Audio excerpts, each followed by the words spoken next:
Muito bem. E sobre a derrubada do decreto do governo, nós recebemos agora a deputada federal Caroline Detoni. Boa tarde, deputada. Tudo bem? Boa tarde, tudo bem? Boa tarde a todos que estão aí na bancada. É uma satisfação estar com vocês aqui da Jovem Pan. Muito bem. Deputada, nós sabemos que o IOF não é um imposto arrecadatório. Ele é um imposto meramente regulatório, não é para aumentar imposto que ele serve para arrecadar. Agora, eu pergunto, o governo está querendo questionar no Supremo Tribunal Federal a fundamentação deste decreto legislativo. Qual foi a fundamentação? Como é que o Congresso procurou se respaldar para não sofrer mais um revés aí do Supremo Tribunal Federal interferindo nas votações? Então, ontem nós votamos, no plenário da Câmara dos Deputados, a derrubada dos decretos de IOF do presidente Lula. Com isso, voltam-se as regras estabelecidas pelo governo Bolsonaro, que inclusive, vale lembrar, Bolsonaro fez um acordo para entrar na OCDE, para ir baixando o IOF gradativamente, e em algumas operações, inclusive, prevê a redução a zero de alíquotas em certas operações até 2028. Contudo, esses 3 decretos editados pelo Lula que nós derrubamos, eles foram complementados pela medida provisória, que previu um complemento para poder arrecadar. Automaticamente, quando a gente derruba esse decreto do IOF do Lula, o governo vai ser obrigado a contingenciar, até porque, como você mesmo falou, é um desvio de finalidade. Há um despreparo da economia do ponto de vista do governo Lula, dizem os economistas, porque eles fizeram de improviso essa questão do IOF para tentar sanar as contas públicas, sendo que isso não é finalidade do IOF. O IOF não está feito aqui para equilibrar a conta pública, ele é feito, como você falou, para regular o mercado financeiro, questões de câmbio, etc. Mas o governo, nesse desespero, porque gasta demais, tem irresponsabilidade fiscal e não contém as despesas, ele teve que ir de uma forma desesperada tentar criar esse IOF que ficou rodando esse tempo todo, Inclusive, houve uma demora do Legislativo em sustar esse IOF, Apesar da pressão semanal que nós vínhamos fazendo. E o que o governo faz? Como sempre, ele quer vencer no tapetão. Uma vez que o governo não tem governabilidade no Congresso Nacional, perdendo a votação, ele, na Câmara e Senado, ele vai querer o quê? Recorrer ao STF, onde a maioria dos indicados ali, dos ministros, são da turma indicado pelo PT.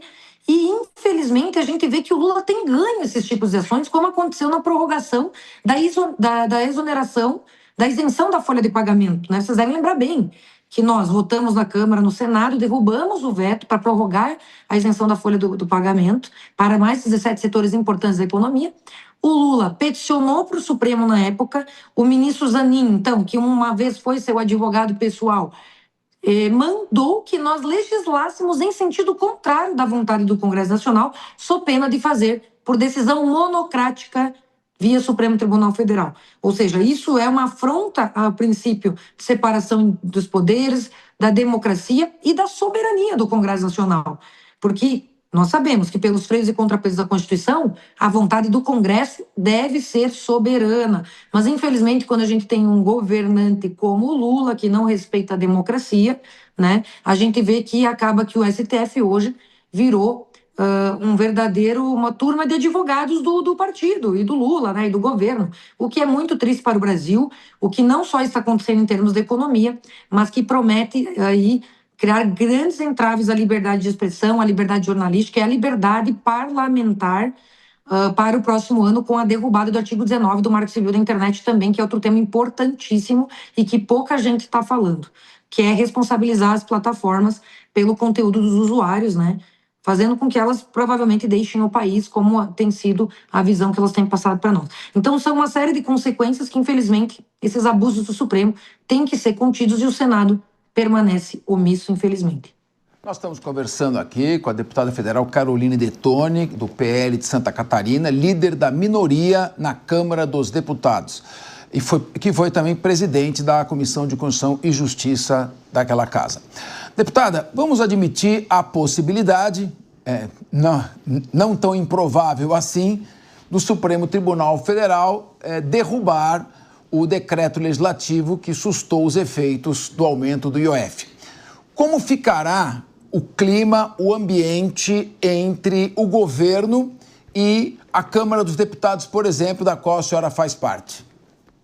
Olha, eu espero que o presidente Hugo Motta e o presidente Alcolumbre tomem uma atitude mais firme, porque, infelizmente, a gente tem visto muitos acenos por parte do Hugo Motta, posso falar que é o presidente da minha casa, mas no sentido de realmente se preocupar com o Brasil. Toda vez que ele demonstra um aceno para o governo, ele justifica para nós, quando nós cobramos esse tipo de atitude, né, de que ele se importa com o país, com as contas públicas, tanto que o presidente Hugo Motta criou um grupo de trabalho para discutir uma reforma administrativa para o país, para enxugar a máquina pública. Dever de casa que o Lula deveria ter feito e não fez no início do governo. Só sabe gastar, só sabe ser irresponsável. Então, quando nós então temos essa atitude do presidente Hugo Motta de tentar trazer essa visão mais equilibrada, né?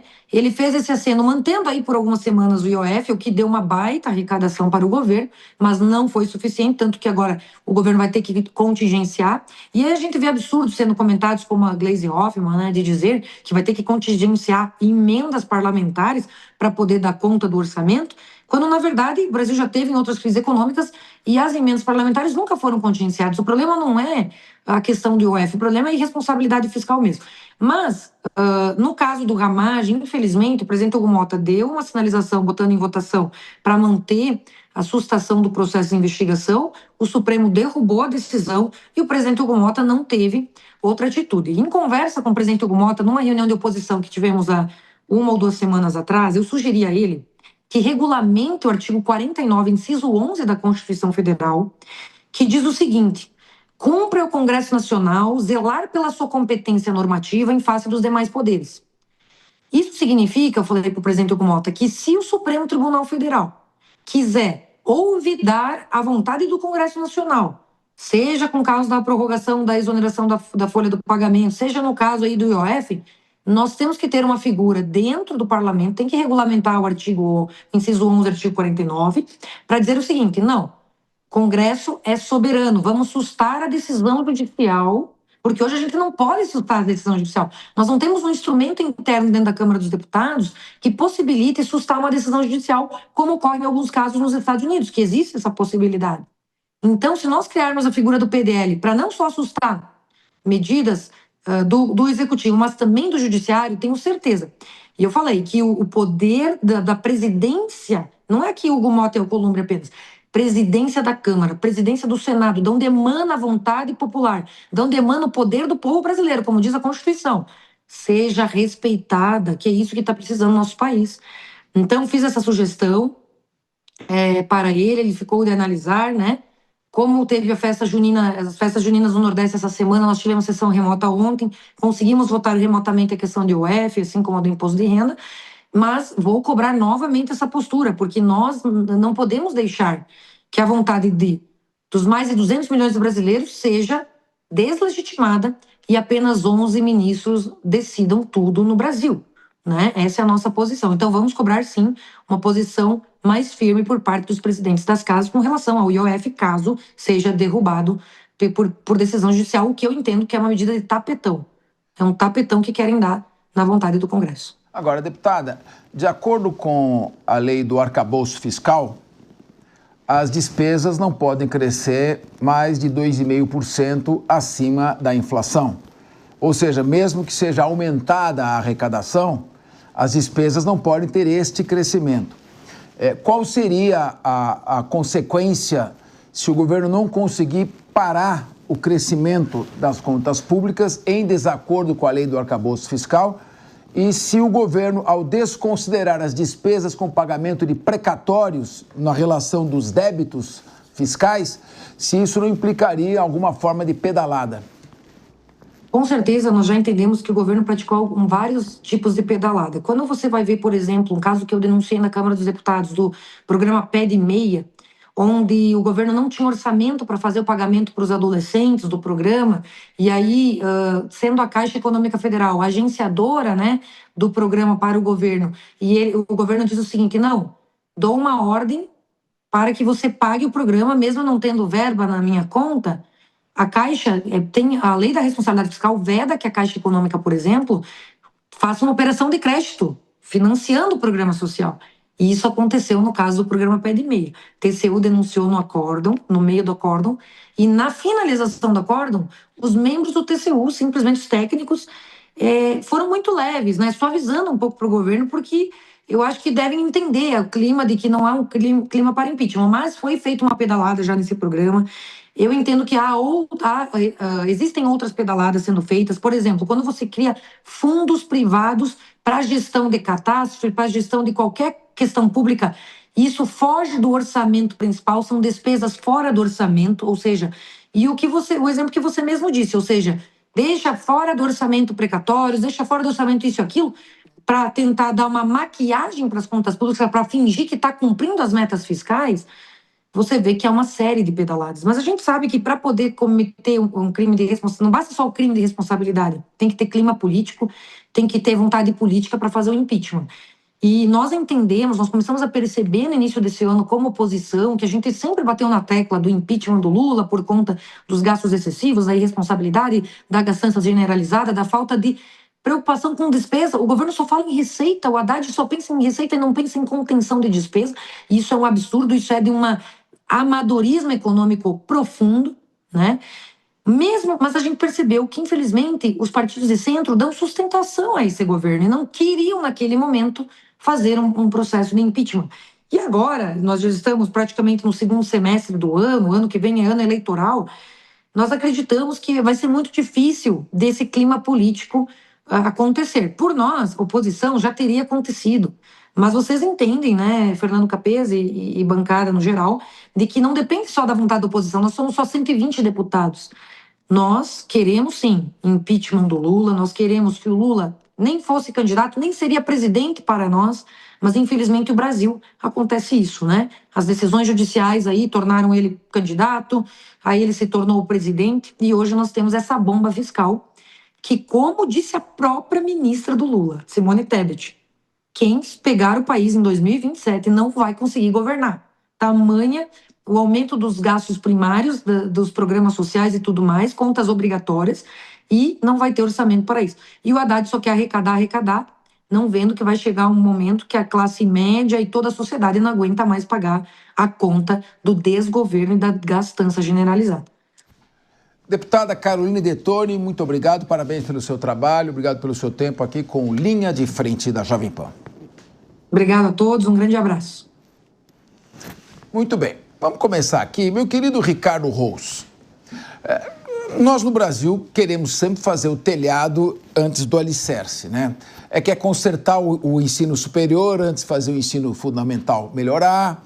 E neste caso, eu pergunto a você, o que pode o governo poderia ter feito? Nós temos hoje despesas obrigatórias vinculadas à saúde e educação. Aí você vê que muitas vezes sobra dinheiro, não tem onde gastar e gastam com um monte de irregularidades. Está sempre dando problema nestas áreas.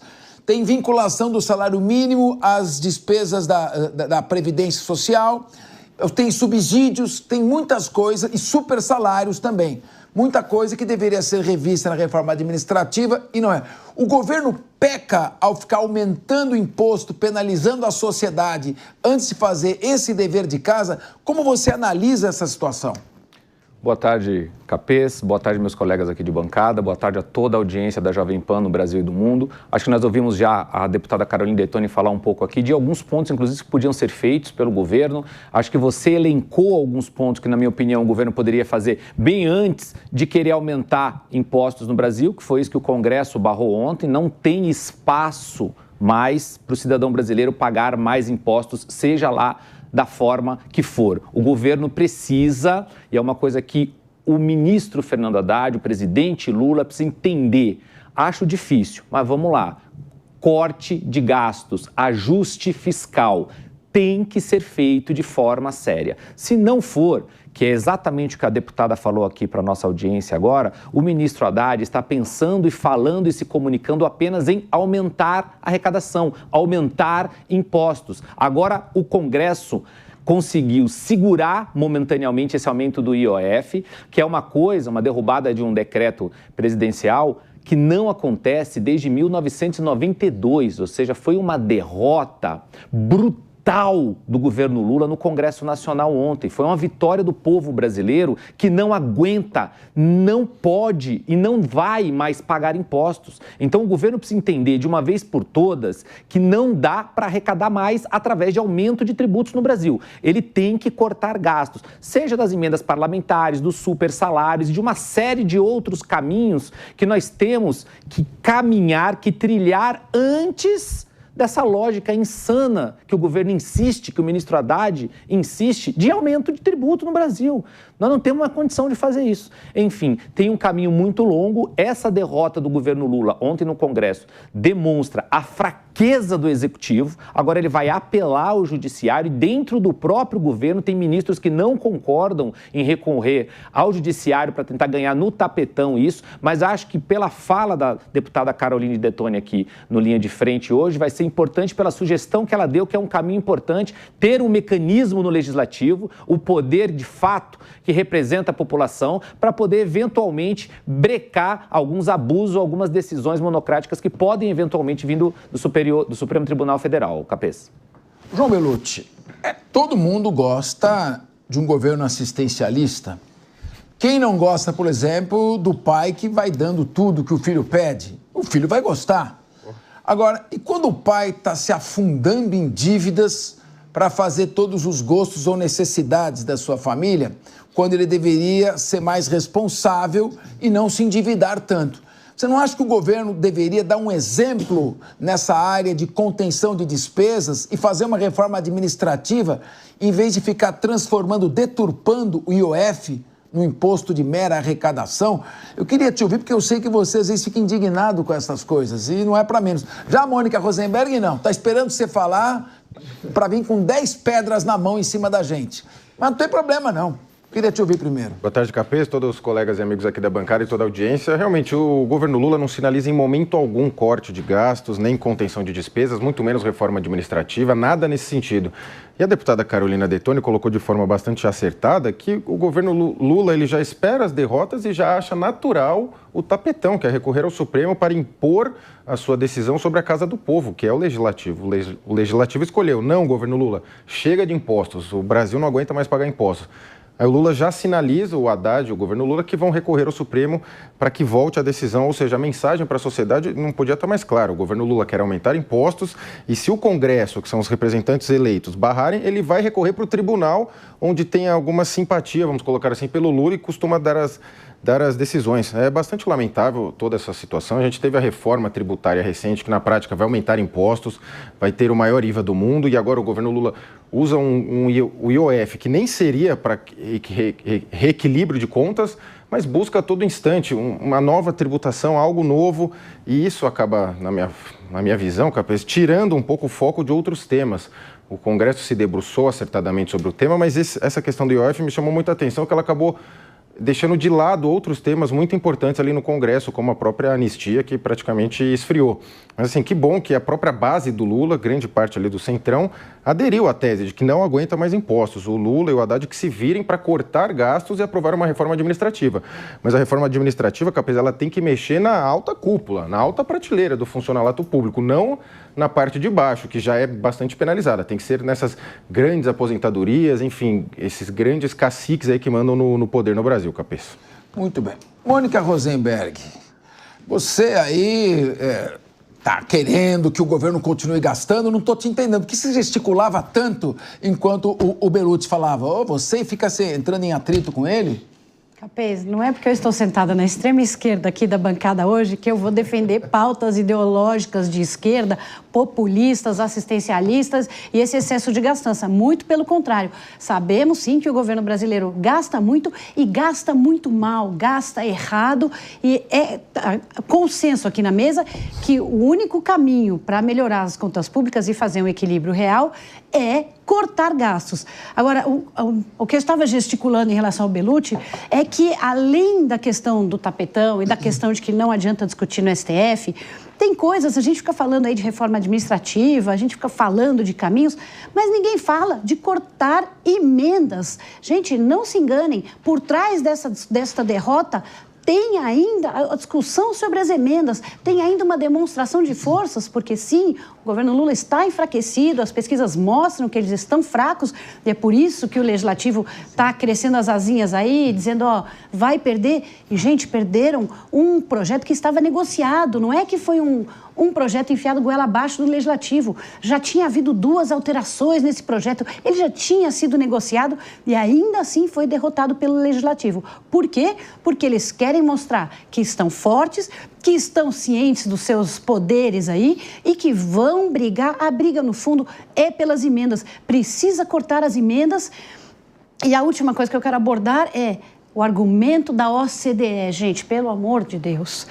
Inclusive, a deputada trouxe muito bem o argumento de que o Brasil não pode mais subir impostos e que o governo Bolsonaro estava já fazendo a derrubada desses tributos para a gente poder entrar na OCDE.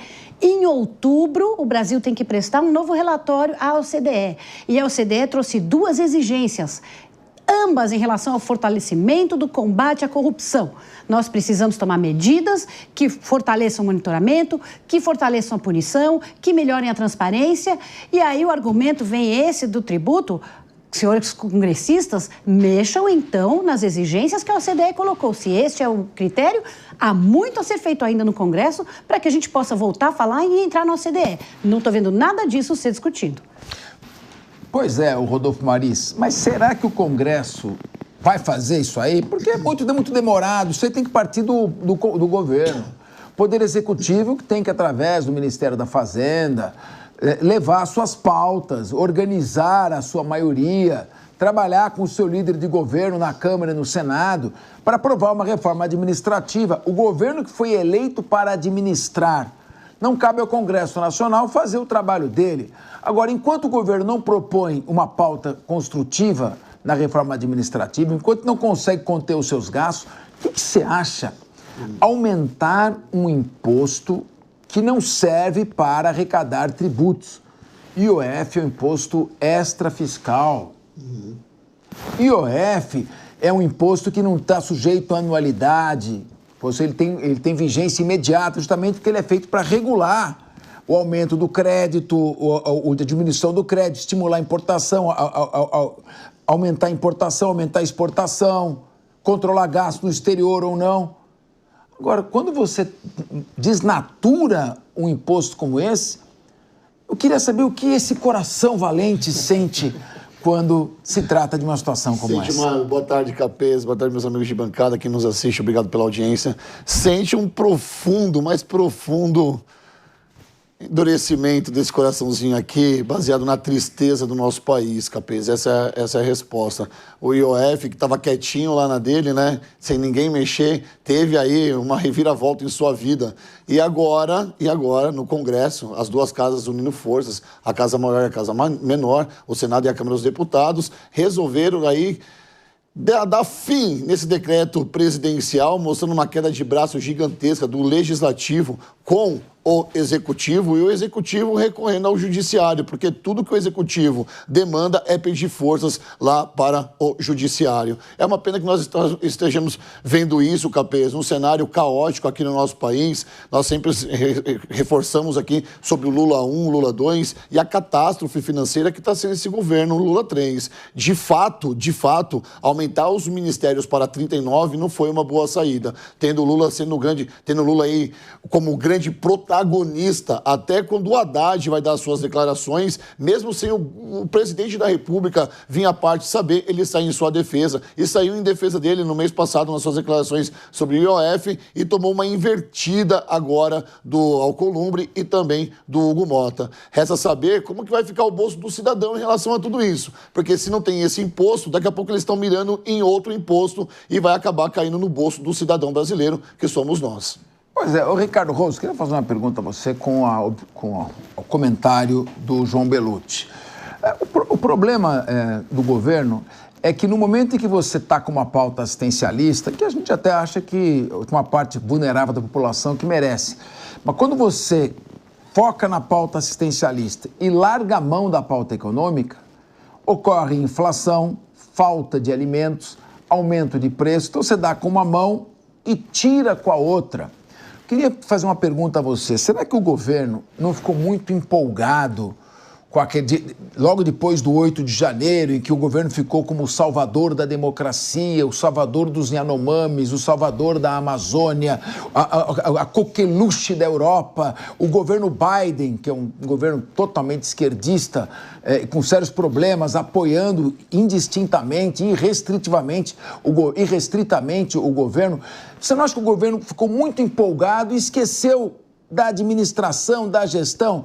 Queria o seu comentário com a observação do João Belutti e, claro, a réplica martelada da Mônica Rosenberg, que veio aqui hoje só para discordar da gente.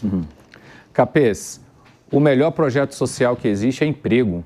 O governo brasileiro hoje não tem um plano de nação, não sabe para onde vai levar o Brasil. Na verdade, nunca teve, né? Teve uma narrativa na campanha eleitoral, vendeu um projeto de união na campanha eleitoral que não funcionou. Logo depois da campanha eleitoral, o Lula estava com um projeto de ser prêmio Nobel da Paz aqui e ali, interferindo aqui e ali, e a coisa foi caindo, porque não há nenhum projeto. O governo está completamente perdido. Das coisas mais simples às coisas mais complexas, na minha opinião.